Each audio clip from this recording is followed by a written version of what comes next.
एकटा असा आहेस ईश्वरम प्रकृते परम, प्रकृतीला पर नाहीस, अपरम. तुम्ही आम्ही सगळेजण प्रकृतीला काय आहोत? पर आहोत, प्रकृतीच्या अधीन. भगवंत प्रकृतीच्या अधीन नाही, तो प्रकृतीच्या पलीकडे आहे. कसं एक्सप्लेन करतो ऐका. मी त्र्यंबकला राहतो, तुम्ही कुठे राहता? काही माहेरचं गाव वेगळं असेल की नाही तुमचं? माहेरचं गाव जर धरलं तर अजून तुम्हाला तिसरं गाव माहिती आहे. कुठल्या का गावचे असेल, आज 1 किलो आईस्क्रीम खाल्लं तर उद्या काय होणार? काय होणार? सर्दी होणार. ही काय आहे? प्रकृती. काय आहे? लक्षात येतंय का? आज 1 तोळा लवंग खाल्ल्या तर उद्या उष्णता होणार. आज 1 तोळा वेलची खाल्ली तर उद्या सर्दी होणार. काय आहे? नाशिकच्या लोकांना होते, त्र्यंबकच्या लोकांना होत नाही, असं होईल का? नाशिक त्र्यंबकच्या लोकांना होते, दिल्लीच्या लोकांना होत नाही, असं होईल का? आपण सगळेजण प्रकृतीला काय आहोत? स्वाधीन आहोत. पण एकटा नारायण, एकटा नारायण म्हणजे गणपती, रुद्र, इंद्र आदी देव सुद्धा नाहीत. फक्त एक नारायण प्रकृतीच्या स्वाधीन नाही, तो प्रकृतीला अपरम, प्रकृतीत्वाच्या स्वाधीन. म्हणून तुम्हाला उदाहरण देतो. आपण मुंबई पुण्यातलं उदाहरण घेऊ, तिथे जास्त लागू होईल. आपल्यालाही लागू होतं पण मुंबई पुण्याला जास्त लागू होतं. मुंबईला माझं भागवत झालं वरळीला 64व्या मजल्यावर. कितीया? अहो मला झोप यायची नाही. म्हटलं रात्री भूकंप आला 64 खाली कोसळतील ना. मला खरंच झोप यायची नाही तिथे. देवळेकर म्हणून सद्गृहस्थ होते, त्यांच्या घरी भागवत 64व्या मजल्यावरती 2 फ्लॅट त्यांचे. एका फ्लॅट मध्ये मी माझी बायको मुक्कामी. आम्ही रात्री गच्चीतनं बाहेर गेल्यावरती दुसऱ्या मिनिटाला आत निघायची, खाली पाहणं नको. पण त्या प्रत्येक मजल्यावरती 4-4 फ्लॅट आणि अशा 8 बिल्डिंग, 8 विंग्स म्हणतात ना. बस मी तिथलं उदाहरण तुम्हाला सांगतो. आम्ही तिथे असताना चतुर्थी होती. काय होती? चतुर्थी. आता 8 बिल्डिंग, जवळजवळ 60-70 माळ्याची बिल्डिंग, एकेका बिल्डिंग मध्ये एकेका मजल्यावर 4 फ्लॅट, म्हणजे 7 चोक 28, 280. आपण घटकावर 250 देऊ. 250 फ्लॅट एका बिल्डिंग मध्ये. अशा 8 बिल्डिंग म्हणजे 2000 फॅमिली राहतात. किती? 200 लोकांकडे तरी चतुर्थी असेल की नाही? 2000 फ्लॅट मध्ये प्रत्येकाच्या घरी मोदक केले असते, प्रत्येकाच्या घरात सोहळ्यात स्वयंपाक केला असेल आणि प्रत्येकाच्या घरी गणपतीला नैवेद्य दाखवलेला असेल, गणपतीची आरती केली असेल. का हो? गणपतीने कोणाकोणाच्या घरी जाऊन मोदक खायचे? तिथेच 200 फ्लॅट आहेत. आता इथे या कुंतीच्या श्लोकामध्ये उत्तर मिळतं, भगवंत 200च्या 200 घरी जाऊन मोदक खातात. किती घरी जाऊन? कारण प्रकृतीच्या अधीन असणं हा आपला गुण आहे आणि प्रकृतीला अधीन ठेवणं हा भगवंतांचा गुण आहे. हे मुंबईतलं नाही, जगभरात जिथे जिथे चतुर्थी होते तिथे तिथे भगवंत जो जो गणपतीला नैवेद्य दाखवतो तो तो खाण्यासाठी तितके तितके रूप घेऊन त्यांच्या घरी जातो. ही भगवंतांची विशेषता. कारण प्रकृतीच्या अधीन असणं हे तुमचं आमचं लक्षण आहे, पण प्रकृतीला स्वाधीन ठेवणं हे लक्षण कोणाचं आहे? भगवंतांचं आहे. म्हणून प्रकृते परम. आणि ती कुंती पुढे म्हणतीये, देवा माझं एकच सांगणं, मी आता वयाने म्हातारी झाली, अनुभवाने सांगते देवा, जिथे संकट आहे तिथे तू आहे आणि जिथे संकट नाही तिथे तू नाहीस. म्हणून मी तुला सांगतेय, विपदा संतु नश्यश्वत तत्र तत्र जगत गुरु भवतो दर्शनम यस्यात् अपुनर्भव दर्शन. देवा मला संकट दे. काय दे? कारण संकट आलं रे आलं की पहिली आठवण कोणाची होते? अरे देवा. आणि संकट गेलं निघून की पहिल्यांदा विस्मरण कोणाचं होतं. म्हणून कुंतीने युक्तिने काय मागून घेतलं? दुःख. पण भागवतात आश्चर्य सांगितलं, भगवंतांच्या जवळ कणभर सुद्धा दुःख नाही. भगवंताजवळ दुःख असेल का? म्हणून कुंतीने दुःख जरी मागितलं तरी भगवंतांनी तिला दुःख दिलं. भगवंतांनी तिला आशीर्वाद दिला, ब्रह्म सायुज्यमा भूती, तू परब्रह्मात विलीन होशील, थोडा धीर धर. आणि दुसऱ्या दिवशी भगवंत द्वारकेकडे, आता युद्ध झालेलं आहे, युद्ध संपलंय, भगवंतांचं काम संपलंय, म्हणून द्वारकेकडे जायला निघाले. इतक्यात युधिष्ठिराने हस्तिनापूर नगरीची विचित्र अशी घटना बघितली. काय दिसलं त्याला? की सगळ्या तरुण स्त्रिया विधवा आहेत आणि वृद्ध स्त्रिया सधवा आहेत. कारण युद्धामध्ये सगळे तरुण गेले होते, पांडवांकडून सगळे मारले गेले. विपरीत दृश्य आहे की नाही? घरातली सुनबाई विधवा आणि सासूबाई सधवा, दोघेही सधवा. बर, पुढे अन्नधान्याचे कोठार संपलेले, गंगा नदी रक्त मांसाचा चिखल झालेला आहे, कुरुक्षेत्रावरचं सगळं रक्ताळलेलं पाणी गंगेत आलेलं आहे. आणि युधिष्ठिर म्हणतोय की असं राज्य करण्यासाठी मी युद्ध केलं, मला संपन्न राष्ट्र पाहिजे होतं. मग भगवंतांनी सांगितलं, अरे बाबा, ज्याला राज्य करायचंय ना त्याने विपरीत काळावरती मात करून अनुकूल काळ बनवायचा असतो. आमच्या युधिष्ठिराने फार सुंदर उत्तर दिलं, म्हणे कृष्णा चुप, बोलू नकोस, तू माझ्यापेक्षा वयाने लहान आहेस. काय सांगितलं? भगवंत म्हणतो, अरे मी वयाने लहान आहे म्हणतो, पण माझा उपदेश कधी चुकीचा असणार आहे का? म्हणजे माझा उपदेश बरोबर आहे, फक्त याला तो म्हाताऱ्याकडनं ऐकला पाहिजे. कोणाकडनं?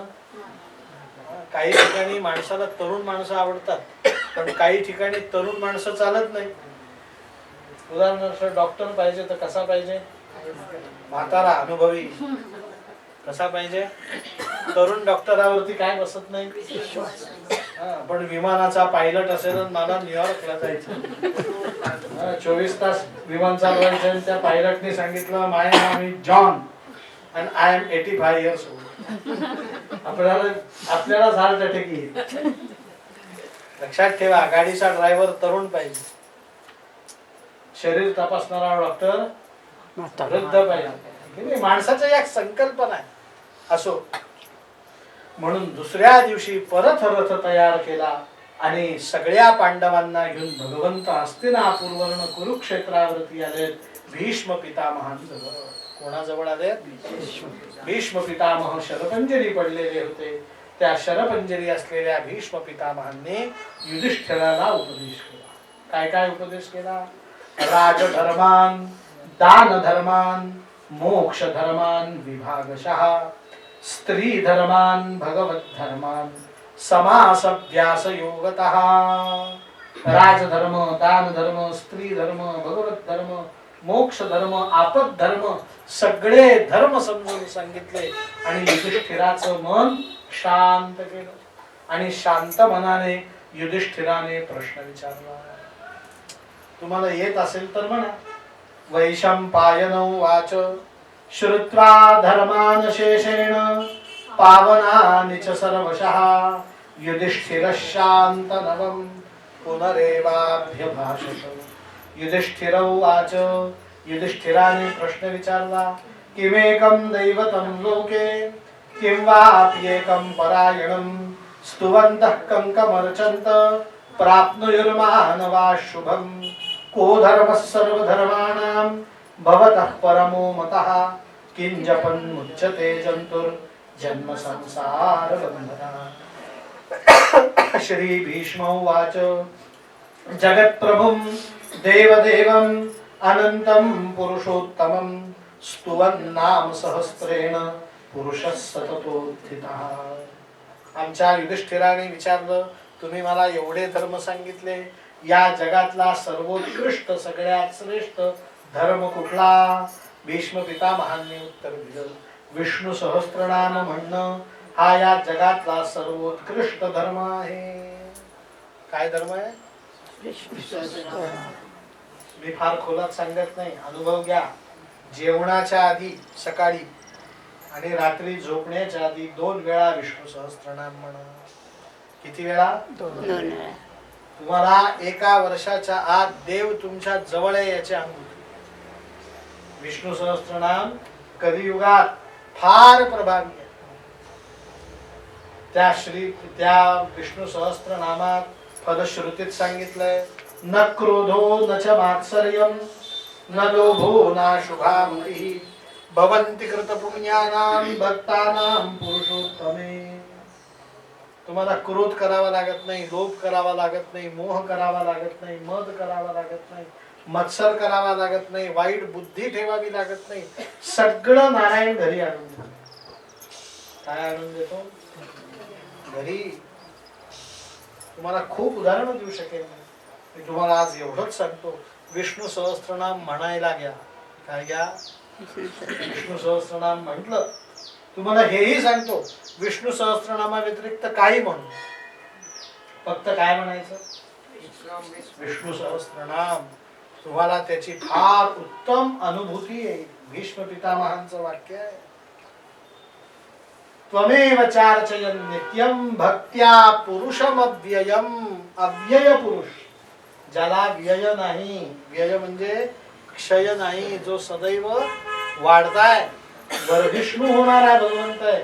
तो आपली भक्ती सुद्धा वाढवतो, ज्ञानही वाढवतो, वैराग्यही वाढवतो आणि तुमच्या जिव्हाळ्याचा विषय तुमचं ऐश्वर्य सुद्धा वाढवतो.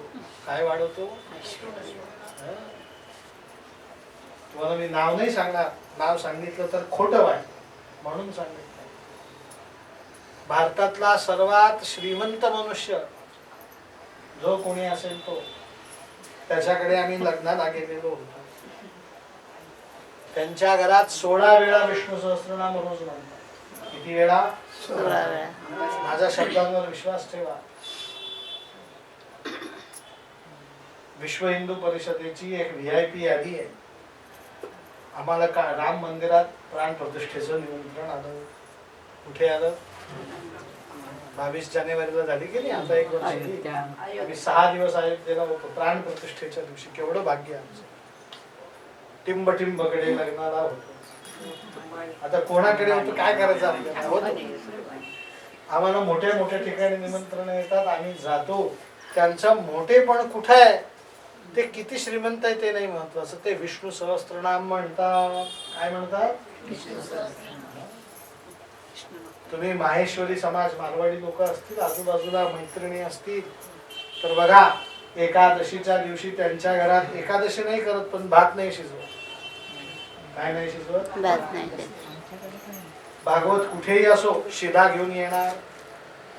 भागवत कथेला येतीलच याची खात्री, शिधा पाठवणार, दक्षिणा देणार, विष्णू सहस्त्रनाम म्हणणार. पाठ असतं सुनबाईंना, मुलींना, नातवांना, स्वतः म्हाताऱ्या त्या बाईला विष्णू सहस्त्रनाम काय असतं?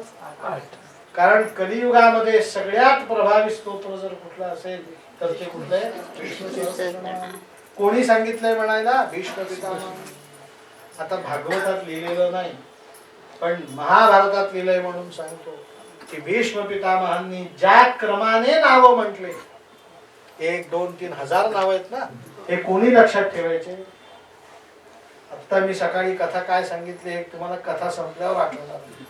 निम्मी कथा तर जागीच विरून जाईल. इथे 1000 नाव क्रमाने लक्षात ठेवायचे. तर लक्षात कोणी ठेवले? सहदेवाने. कोणी? पांडवांचा 5वा भाऊ सहदेव हा अत्यंत एकपाठी होता. जे ऐकलं ते लक्षात ठेवलं. म्हणून सहदेवाची कृपा आहे की आपल्याला ते विष्णू सहस्त्रनाम भीष्म पितामहांनी म्हटलेलं जसल्या तसं म्हणता येतं. गोपाल कृष्ण भगवान की. भीष्म पितामहांनी युधिष्ठिराचं मन शांत केलं. आणि आता भीष्म पितामहांनी माघ शुद्ध द्वादशी, जिला भीष्म द्वादशी म्हणतात, त्या दिवशी प्राण सोडले. युधिष्ठिराने उत्तर क्रिया केली. 48 मिनिट सुतक पकडलं आणि आता युधिष्ठिर हस्तिनापूर नगरीमध्ये आलाय. शुभ मुहूर्तावरती राज्याभिषेक झाला. राज्याभिषेक झाल्यानंतर भगवंत श्रीकृष्ण 1 महिना हस्तिनापूर नगरीत राहिले आणि द्वारकेकडे प्रयाण करते झाले. गोपाल कृष्ण भगवान भगवंत द्वारकेमध्ये आले. मोठ्या मोठ्या हत्तींवरती सनई चौघडे वाले बसले. औक्षणाला 16,108 स्त्रिया 4-4 दासी घेऊन आल्या. प्रत्येक राणी बरोबर किती दासी? एका दासीच्या हातामध्ये दही भाताचा हंडा, दुसऱ्या दासीच्या हातामध्ये सोन्याचं निरंजन, तिसऱ्या दासीच्या हातामध्ये भगवंताला पांघरण्यासाठी जाई जुई मोगरा आदी पुष्पांनी सुगंधित केलेला शेणा आणि 5व्या दासीच्या हातामध्ये भगवंतासाठी प्रत्येक राणीने बनवलेला तांबूळ. गोविंद विडा या घेऊन त्या सर्व राण्या आल्या. भगवंतावरती दही भात वाढला. हत्तीवरती बसून नगारे वाजायला लागलेत. राण्यांनी ओवाळलं. भगवंताला स्वहस्ते तांबूल दिला. भगवंतावरती शेला घातला आणि आश्चर्य सांगतात सूतमुनी, भगवंत तो तांबूल घेऊन आपल्या राणीचा हात धरून प्रत्येक राणी बरोबर स्वतंत्र स्वतंत्र महालामध्ये गेले. गोपाल कृष्ण गोपाळ कृष्णाने काय केलं? काय सांगितलं मी? प्रत्येक राणी बरोबर स्वतंत्र गेला. तुम्ही संगीत संवर्धन नाटक ऐकलंय का? नाट्यगीत, त्यात एक नाट्यगीते श्रीकृष्णच म्हणू शकतो. नारी मज बहु असते परप्रीती तुझ्यावरती, हे म्हणू शकतो का कोणी? एखाद्या घरून म्हणून पाहू. नारी मज बहु असती परिप्रीती तुझ्यावरती, वरतून तो म्हणतो जाणसी हे तू चित्ती. मला खूप राण्या आहेत पण प्रेम फक्त तुझ्यावर. हे म्हणण्याचं सामर्थ्य फक्त कोणात आहे? भगवंत प्रत्येक राणीच्या महालात स्वतंत्र गेला. पण तो स्वतंत्र गेला हे वैशिष्ट्य नाही. वैशिष्ट्य सांगतात 64 कलानाम युक्ता, 64 कला घेऊन गेल्या. किती कला घेऊन? कला घेऊन काय गेल्या?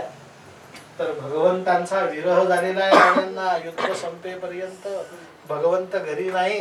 राण्या अत्यंत प्रेमातिशयाने भगवंतांची वाट पाहतायत.